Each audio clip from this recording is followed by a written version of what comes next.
You go to bar, kinesiologist, and sponsor. Okay. So, but this is basically about explaining the procedures to students so that they can have support to the text. Okay, so this is the three procedures in the nutrition manual. Mm-hmm. Okay, there's three procedures: the dietary stress procedure, the dietary toxicity procedure, and the dietary excess deficiency procedure. So these balances are all about stress in the diet. So the dietary stress procedure, what that looks at is what foods are stressful in your current diet. And you have a way of formatting for which meal, or it could be between snacks, between meals. Also for food groups. And therefore you're looking at, with the dietary stress procedure, what time of day do you have stress with specific foods in any meal? And that's basically what it's about. Identifying where the stress is in the diet and then balancing for that stress. So with the nutrition work in NK and the other courses like the nutrition hologram, one of the aims of balancing with kinesiology is if you take stress out of the nutrition and biochemistry, sometimes or often you take away the need for people to supplement. So the idea would be is to maximise the bioavailability of nutrients in the diet. That's maximise the bioavailability of nutrients in the diet. So that's what the dietary stress procedure is about. It's not more complicated than that. The toxicity one, the dietary toxicity on the other hand, what that's looking at is that sometimes in your diet you have toxic effects of some nutrient. Now, understanding toxicity is in fact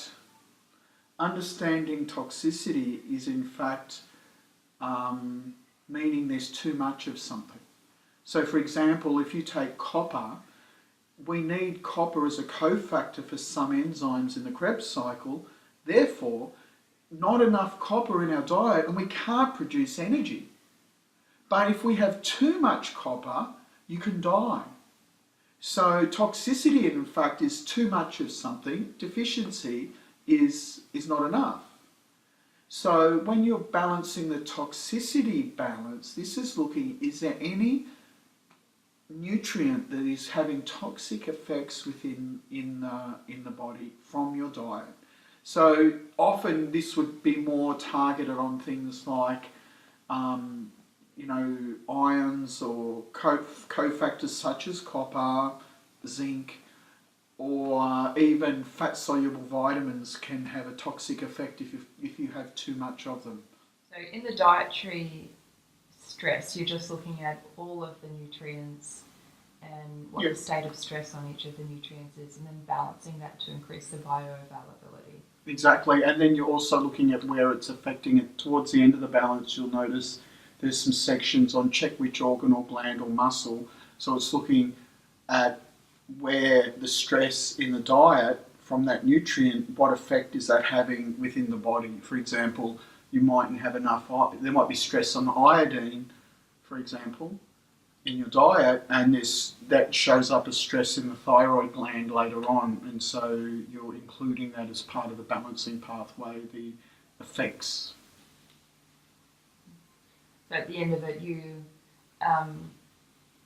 basically just going to balance using a meridian and organ relationship.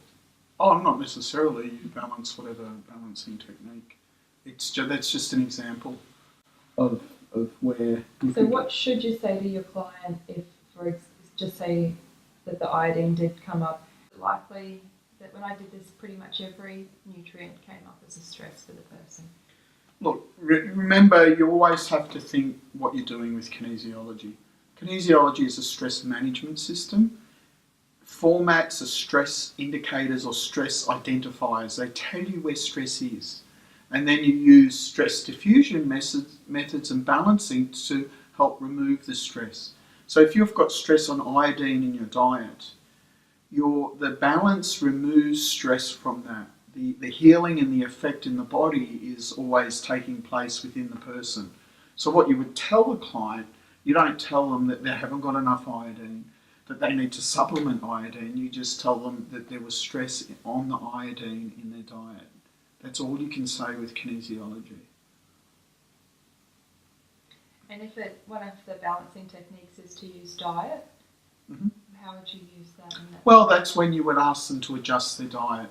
So, for example, you might say, okay, there was stress in the breakfast time, so maybe, and their stress was iodine, so maybe you would suggest that they start eating seaweed or something like this. You'll be looking at the food groups and ways of actually adjusting the diet if diet shows as a correction.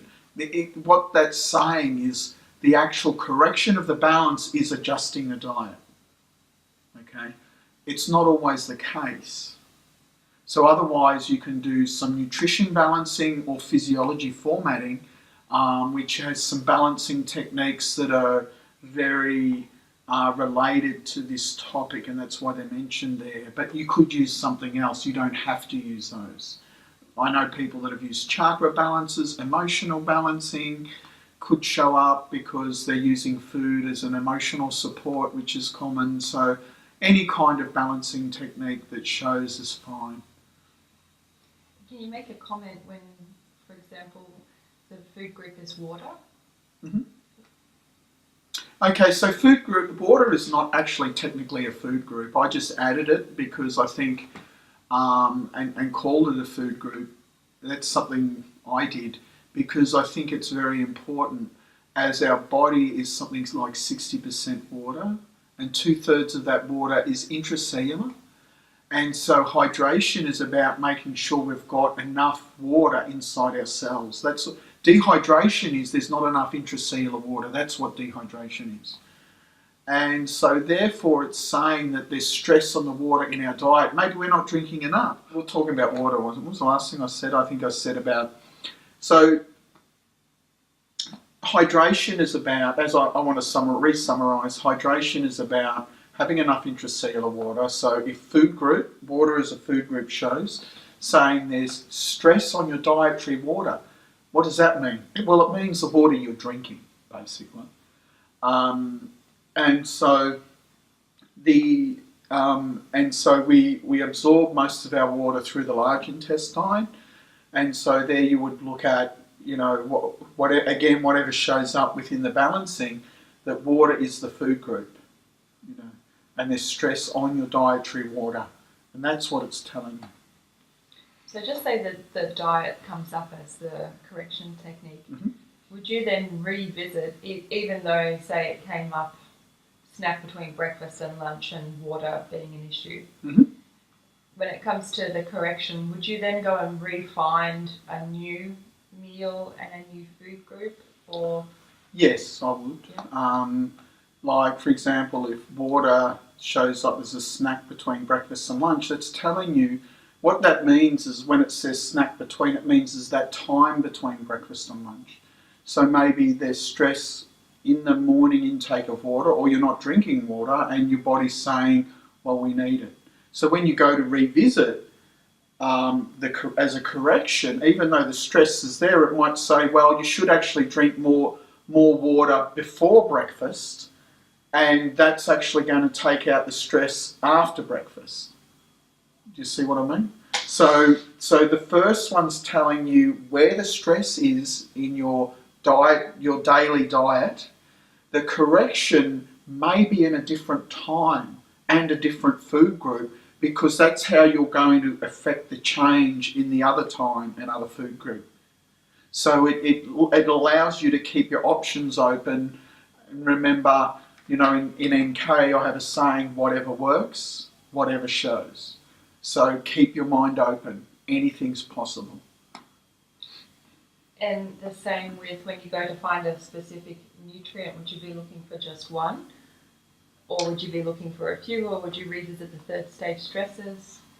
Well, again, this is whatever works, whatever shows, keep your mind open.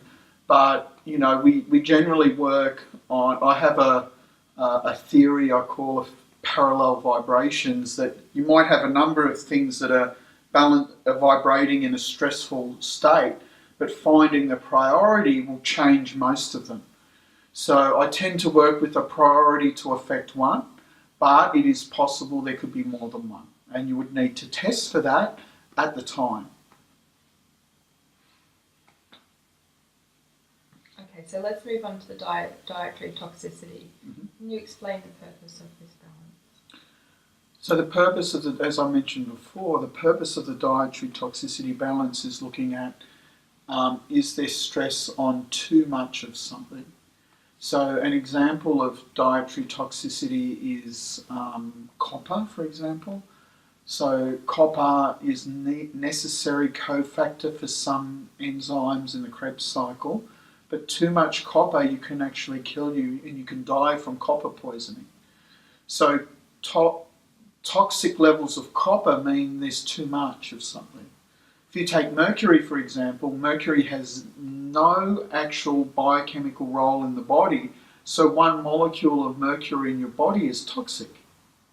Okay, and it has effects on certain enzymes, especially in the sodium potassium pump. So the idea of the toxicity balance is that there's stress on high levels of a certain nutrient. Okay, so at a certain time of day, so you would be looking at a meal and a certain food group and nutrient, that there's too much of something that's creating stress.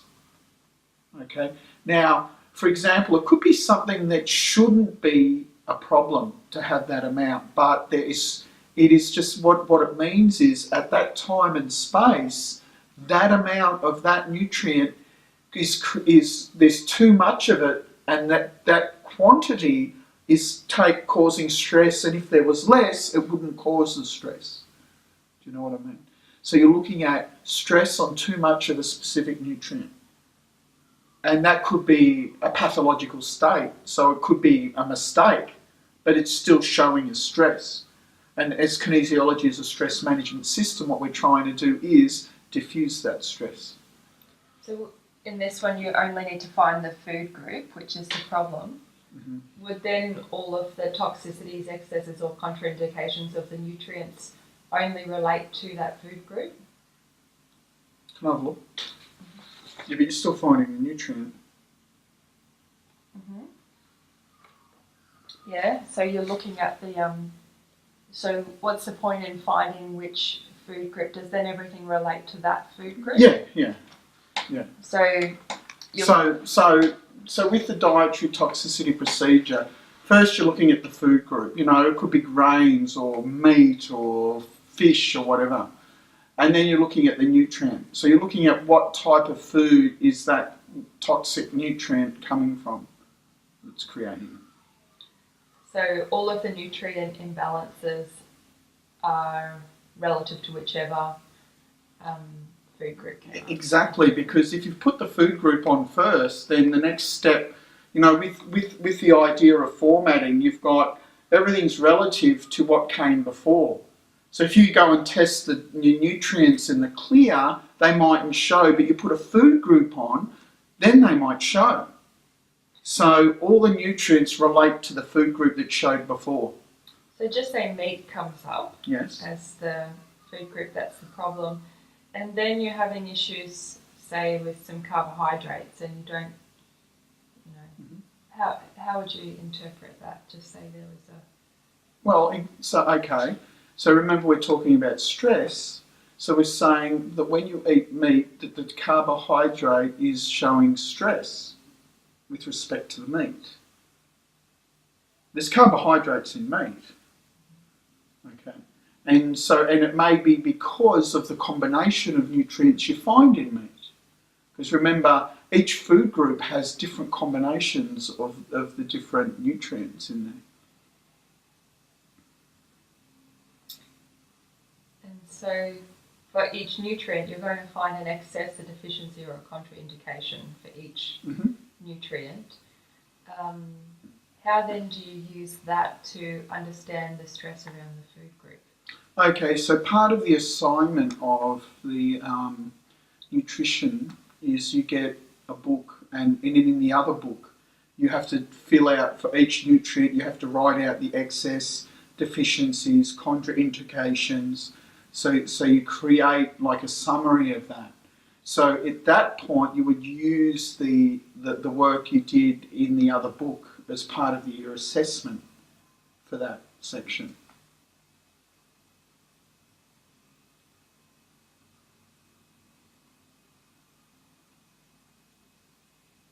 What about if the nutrient isn't present in the food group that's showing stress? Well, again, it's stress that it could be. Remember, let's go back to kinesiology. Kinesiology is stress management. So it doesn't, if something's showing as stress, doesn't mean there's actually too much of it or not enough of it. It's just saying, on that nutrient, there's stress in this situation. Okay. So with respect to any given food group, so the food group shows first, then the nutrients, so that nutrient is showing stress with respect to that food group. And so once again, I suppose if diet comes up as a correction technique, then you would once again find which food group and which nutrient needs to be worked with.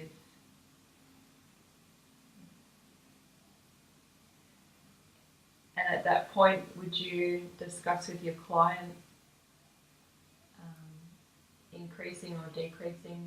Well, as part of, if diet's a correction, then obviously you need to give dietary advice. And that's when that comes in, that point where you're telling them how they may need to adjust their diet to correct the stresses that have shown. And that would be whether they need to say if it was an excess, decrease that amount, a deficiency, increase, and a contraindication, consider how they're combining. Potentially the food group that came up as the correction and the one that came up as the stress. Yeah.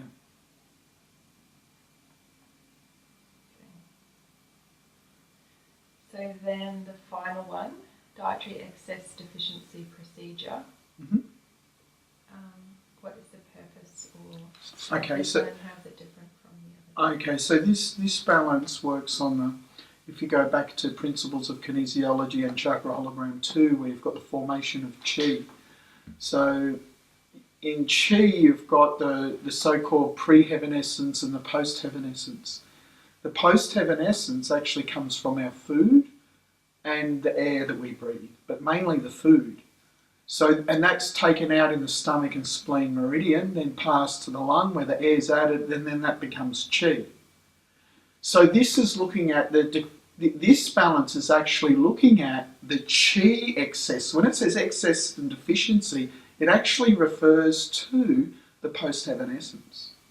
And so that's why in this balance you've got the pathologies of chi, like is it dry or wind or heat and all these things. And so you're putting that into the equation where we're talking about, are we getting enough chi from our food to nourish our body?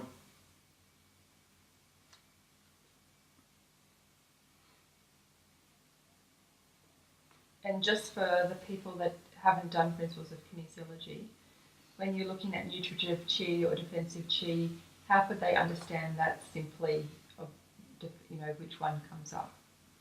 Well, the defensive, so our chi's, when our main chi is actually, or true chi is actually split into two. Defensive chi is more superficial and is basically is an immune protection against other pathogenic factors, where nutritive chi is actually providing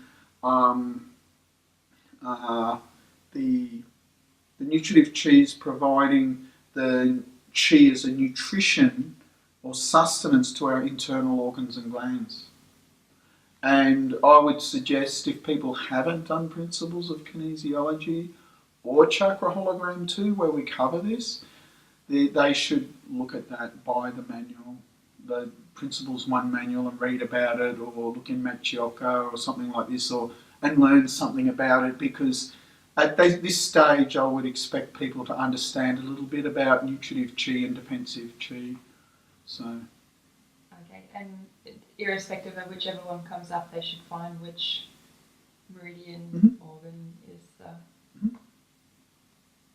issue. Well, you can correct it with the diet, but you're looking at, it's about the chi.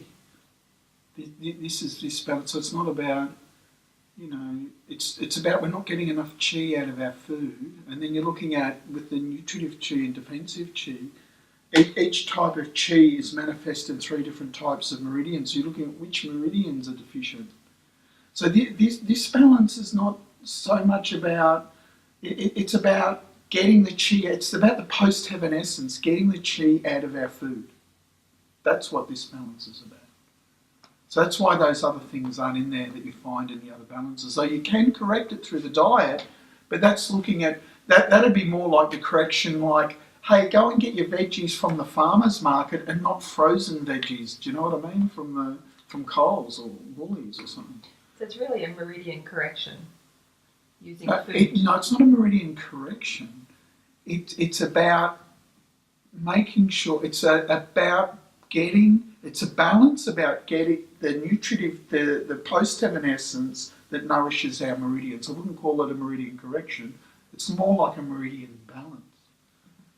The meridian balance using food. Food. And looking specifically at stresses on every single nutrient that a person is ingesting, and it's de-stressing that, and then finding the ideal correction, which could be diet or it could be any other. Yeah, it could be a meridian balance even, but it's basically combining the ideas of diet. Like, we have food groups and nutrients in our diet, but we also have post-heaven essence in our diet that nourishes our meridians. So that's what that balance is about, looking at the relationship between the two, because, if you eat well, you should get very good post-heaven essence and very good nutrition from your food. And if you're not, and there's stress in it, that's when that balance comes in. But it could show up even though you are, just that you could be eating everything organically, everything grown and picked in the full moonlight, and you could still have stress with food. Absolutely, because you're not utilising it. They might be there, but you're not extracting it. And the reason of why you wouldn't be extracting it would either be the de-stress techniques throughout the balance, or the final. Yeah, well, I mean, that's what kinesiology does, is it's a diagnostic tool of stress. So it tells you about the stress. That's what it's good at doing. So it could tell you that. So we basically got 3 balances using nutrition. The first is just specifically around diet and looking at what causes stress for the body with what the person's actually eating and how to manage that. The second one is looking at specifically at looking for an excess, which is causing the greatest amount of discord for a person's balance, physical balance. And then the final one is actually more about the energetic integrity of a system and how to supplement that. Mm-hmm. Okay. So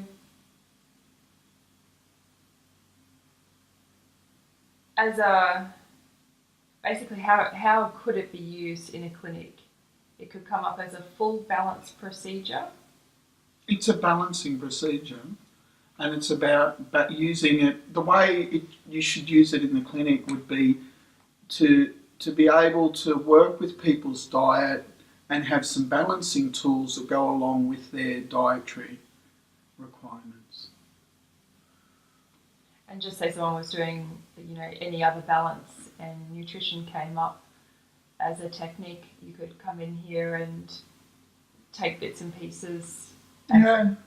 Well, if you're doing any other balance and then you get to diet, you need to work with diet.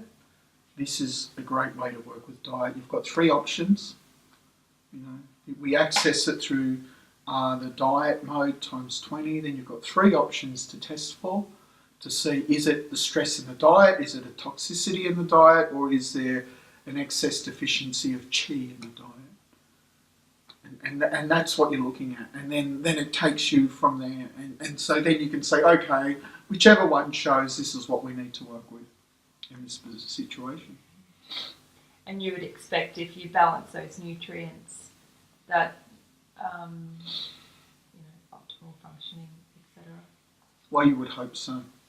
That's what you would aim for. But remember, with kinesiology, anything's possible. Anything can show. Keep your mind open.